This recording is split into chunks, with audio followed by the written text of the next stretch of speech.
Hi, welcome back to English 111 Online. Had kind of a rough start to the semester, and I apologize for that. Um, the semester started last Wednesday, and then Thursday I had eye surgery, and it took me a little longer to figure out how to see well after the surgery, but I'm seeing okay now, and so I also understand that the video last week did the recording sound was not very good. So hopefully this week will be better. And also, this is not my fault, but I want to apologize for it. But I guess I will apologize for it. The Turnitin assignment link, our whole Turnitin program is having some problems this week, and we have already submitted a help ticket to the Turnitin program, and they are looking into it to see what the problem is. Hopefully, as soon as we get that fixed, I'll be able to read your paragraphs that you submitted last week, and then not this week, but next week, I will show you how to look at those paragraphs that I've made comments on or will have made comments on by then, and you'll be able to see how to get feedback from those types of assignments. Turnitin is a really good program. I enjoy using it, but it does have a problem once in a while. So hopefully that'll get fixed and we'll be back in business. So this week, view the video. Again, I'm sorry about the sound quality of last week's video. I hope you could pull up the closed caption and read it if you could not hear me very well. Um, I want you to read Critical Thinking from Rereading America. It's just the beginning of our Rereading America book. If you didn't get a chance to read it last week, I have put the link on the page again this week for, and it is right here. And particularly, I would like for you to look at, I had already pulled this up prior to recording, but I just pulled it up again, so we'll just look at it here. If you'll scan down in the document until you get to, my computer is as slow as molasses. Let me use my finger to see if I can get there faster. But I highlighted a section of it about what is critical thinking, and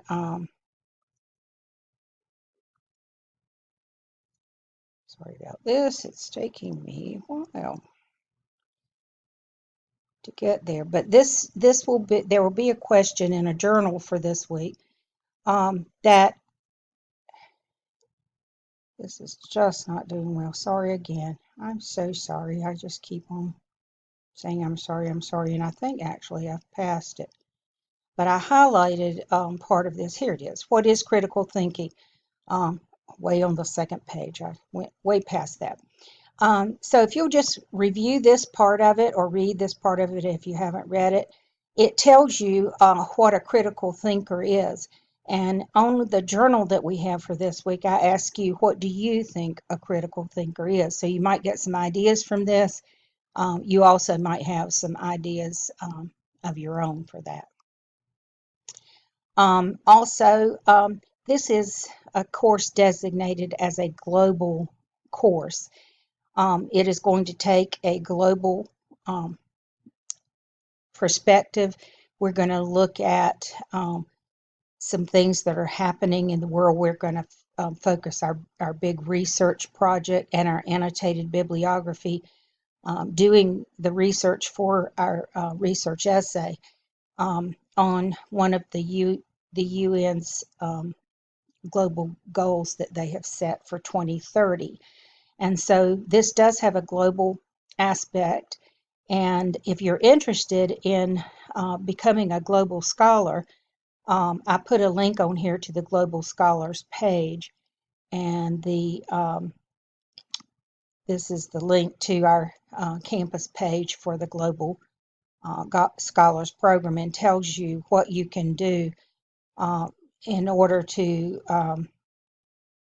com complete to get your Global Scholars distinction on your transcript, which I think is a really good selling point for you for um, transferring to another school, and even in looking for a job and presenting your transcript with your Global Scholars distinction. You have to complete 15 credit hours with a minimum of C in courses designated as globally intensive. This is one of those globally intensive courses, and so this is 3 of those 15 hours, and that you'll find other courses that do have the global distinction pretty easily. I also would like for you to take a look at the Purdue online writing link for topic sentences. And let's see, I'll pull that up too here. Purdue Online Writing Lab is one of the premier references that people use throughout colleges. It's of course put together by and edited and everything, kept up to date by Purdue University, and it's a standard. I particularly like what this says about topic sentences rather than what your Little Seagull Handbook says. The Little Seagull Handbook says that sometimes the answer is so obvious you don't need a topic sentence, which I don't like. I like topic sentences. And it also says that you might hide it in the middle of your paragraph, put it at the end. But I think for the best clarity for your readers, your audience, is to put it first. And I think this pretty much covers that. See, it is often the paragraph's very first sentence, and it must be general enough to express the paragraph's overall subject, but it should be specific enough that the reader can understand the paragraph's main subject and point. So what is it that you're getting ready to write about in your paragraph? And it's always nice to let your audience know what they're getting ready to read, because they're able to receive it better if that is the case. So the topic sentences are going to be particularly important in our core project 1, but also in our journal, which is down here under the typical gold graded assignments bar. What have you learned in our course so far? So I'm going to pull that up now and we'll take a look at that. It says, it's got an error in it. I'll fix that. But it says in 3, it should say 3 short paragraphs with topic sentences. Answer the following questions. What does it mean to you to be a critical thinker? Thus, that highlighted portion of critical thinking that I brought up from Rereading America. How do you anticipate that you will do in English 111 this semester? And what kind of resources can you use to help you if you are having challenges in the course? And I'll just talk about that a minute. You can always go to Purdue OWL, the Online Writing Lab. I just gave you that source. You can also use Smart Thinking. Smart Thinking is an online writing, and it covers other subject too, but it provides you with tutoring, and you could submit essays, business letters if you want to this time. Lots of things that you can submit to Smart Thinking, and if you do it through the link on the Moodle page, then it won't cost you anything because Nash Community College has already paid for it. So that's another source. The English Studio is always a great source if you can get to campus. And emailing me. I try to get back to people as soon as I possibly can to try to help you as much as I can. I've been a little shaky the first few days, but I am back in commission now, and I'll try to do a better job of getting to your emails sooner. I can't always do it like immediately, but within 24 hours, I can get back to you and give you some guidance. So, friends, family, your little Seagull handbook, all of those are places that you can go if you're having a challenge with an assignment or with comma usage or anything that you need extra help on. Okay, so what you're going to do is you're going to write 3 paragraphs. Each one will have a topic sentence. The topic sentence will come from what the question asks you. What does it mean to you to be a critical thinker? So a topic sentence is general, but it's going to set it up so that your reader knows what you're going to do with the topic. So I might say a critical thinker means several things to me. Now, my reader knows, okay, she's getting ready to talk about what a critical thinker is, and she's getting ready to give me some specific details. And that's the way paragraphs should go, with that general topic sentence, which leads us down to the specific um, details. And also, the specific details usually are preceded by a transition word. Like I might say, being a critical thinker means several things to me. One thing is, and then I'll say, finish my sentence with a complete sentence. And another thing is, and so forth like that. So that's the way I would like for these paragraphs to be set up. You had a topic sentence for your introduction paragraph, and you want to do the same thing here. Also, we're going to use topic sentences for our um, core writing, core project 1, um, which is real world writing. And so here is the link for that. I hope it's set up right. I can't check the link yet because I get that weird Turnitin error message, but I think it's set up properly. And again, it will be due by next Sunday night. And those of you who didn't get your paragraph turned in by Sunday night this week, whether it was because Turnitin wasn't functioning properly or you had some other kind of issue, when I am able to get back in there, and I'm going to change the setting on that first week's assignment to September the 8th also, to allow you extra time to get that in. We just had a confusing beginning this time, but it's okay. It's going to get better now. Okay, so I have brought up the document for, let me close all these things, for our core project 1. This course is going to have 4 core projects, and this is our first one. Our second one will be a rhetorical analysis. And in fact, let me go back to that for just a minute and I'll show you. We're going to start that next week, but I have put on here this week some things that you may want to read ahead for the next 2 weeks. The reason I put that on there is because, this course is going to be involving reading, research, as well as writing. And so in order to understand all the lessons on the rhetorical analysis next week, I'd like for you to read How to Do Gender, Lisa Wade and Myra Marks Ferry, pages 480 to 493 in your book.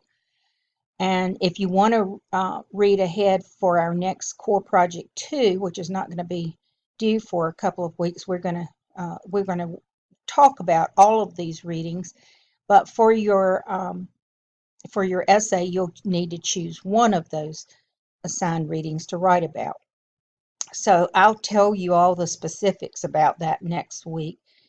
But we want to know what rhetorical devices are and how we analyze something for rhetorical devices. And we'll do that in How to Do Gender. So you can read it next week, or you can if you have time this week, you can go ahead and read ahead for that. Okay, there are also some links on here for fragments and fused sentences and comma splices. Fused sentences, another name for run-on sentences. The inquisitive activities have something to do with that. So you want to, you may get extra help there on fragments and fused sentences, in addition to what you get with the inquisitive activities. Okay, now I'm going to go back to the core project 1 assignment. As I said, most of our writing is going to be done in essay format, but this is a business letter format, and so we're going to have some things I've put on here that are live links for you to do your research for this. So one live link is here, the Bureau of Labor and Statistics. It is a live link there. When you go to the Bureau of Labor and Statistics, if you'll click on Students, and then you'll click on Student Resources, and then you click on Career Exploration, and then you can just pick one of these. This can be related to what you're actually studying and what you're trying to get your degree in and your ultimate career that you hope to be in. If you do not plan on transferring to a 4-year school, that's fine. You can just pick something that for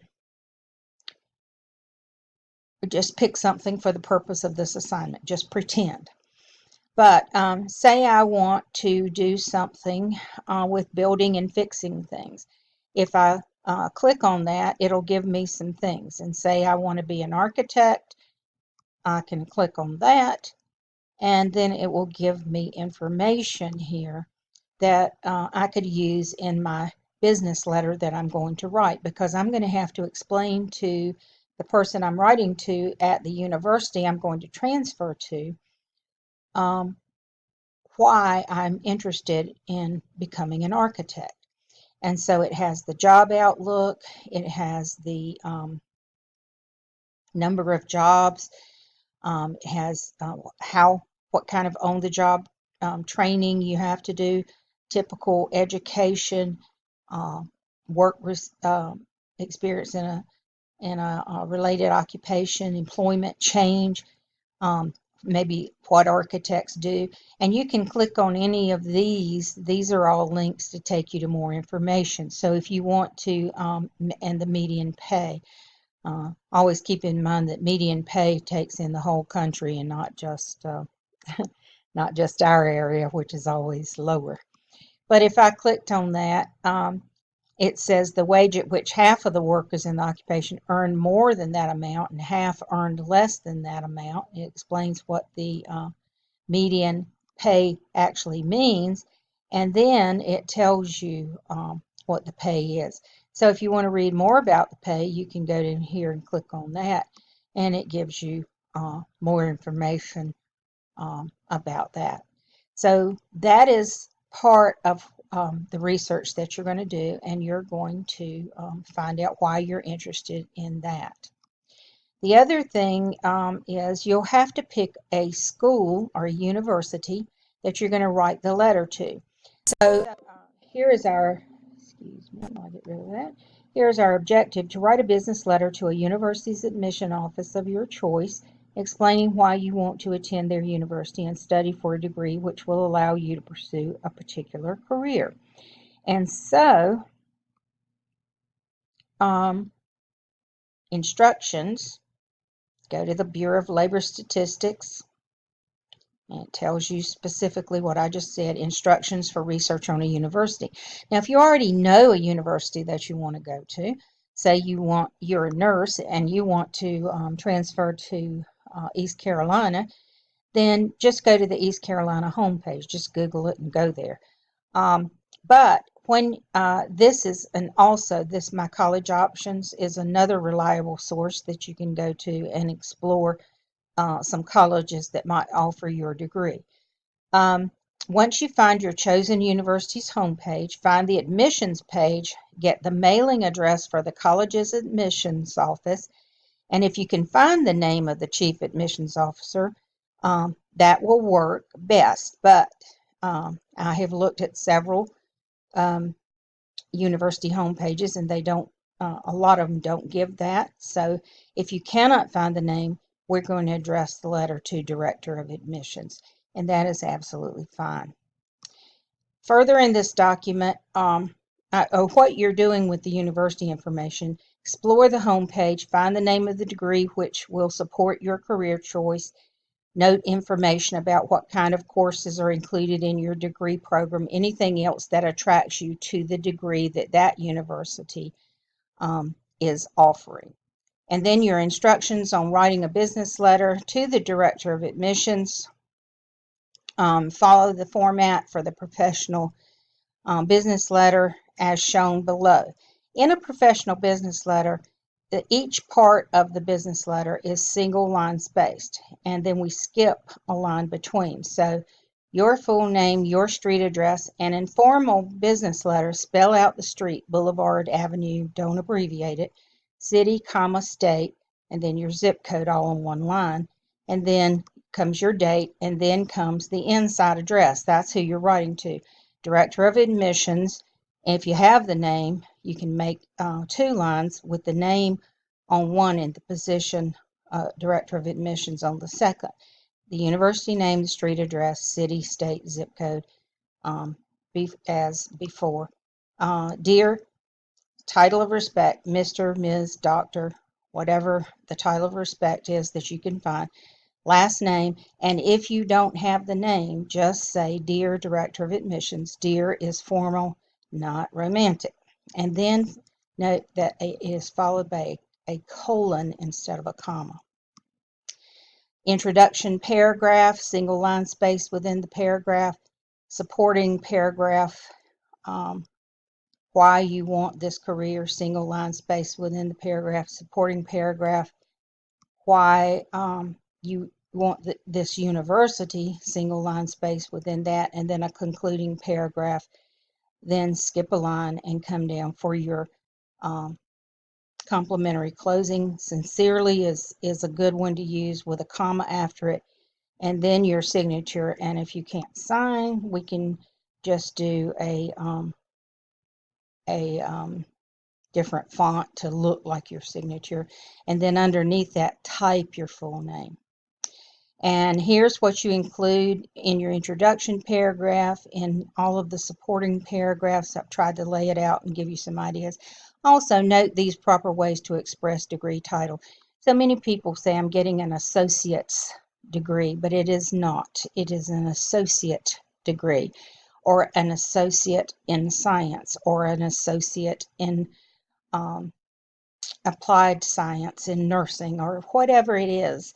But it's not an associate's degree, it's just associate. Bachelor's with apostrophe S, or a Bachelor of Arts, Bachelor of Science, Bachelor of Science in Nursing, whatever it happens to be. Master's, doctoral. If you plan to go big and go long, we can do all of that. And then in your concluding paragraph, I've got on that also, for your concluding paragraph, what to do. Now, you're not going to have to do a works cited for this, even though you are getting your information from the university and from the Bureau of Labor and Statistics, but you do use in-text citation. So in the letter itself, say, according to the Bureau of Labor and Statistics, or whatever it is like that.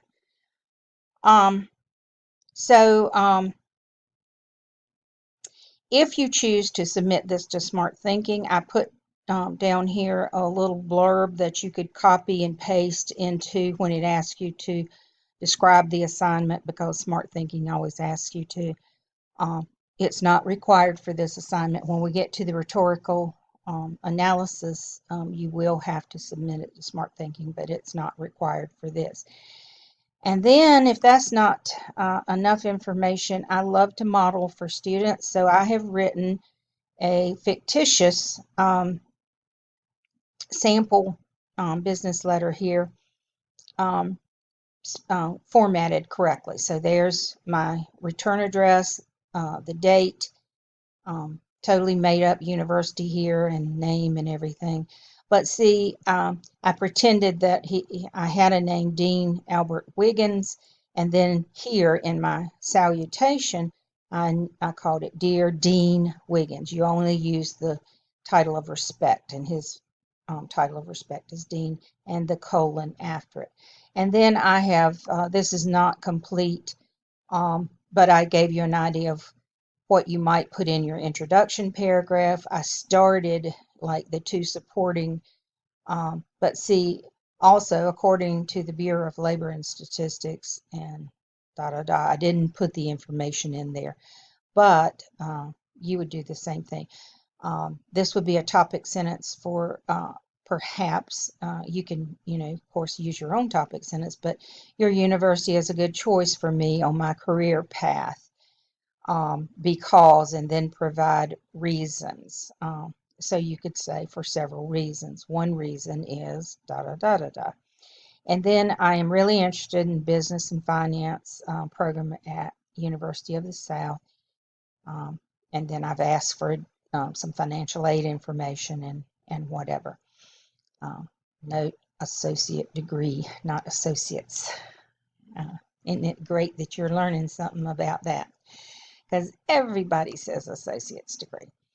Okay, so all of this is then on here for you. Don't forget to work on your inquisitive activities. There's the read ahead if you have time to do that.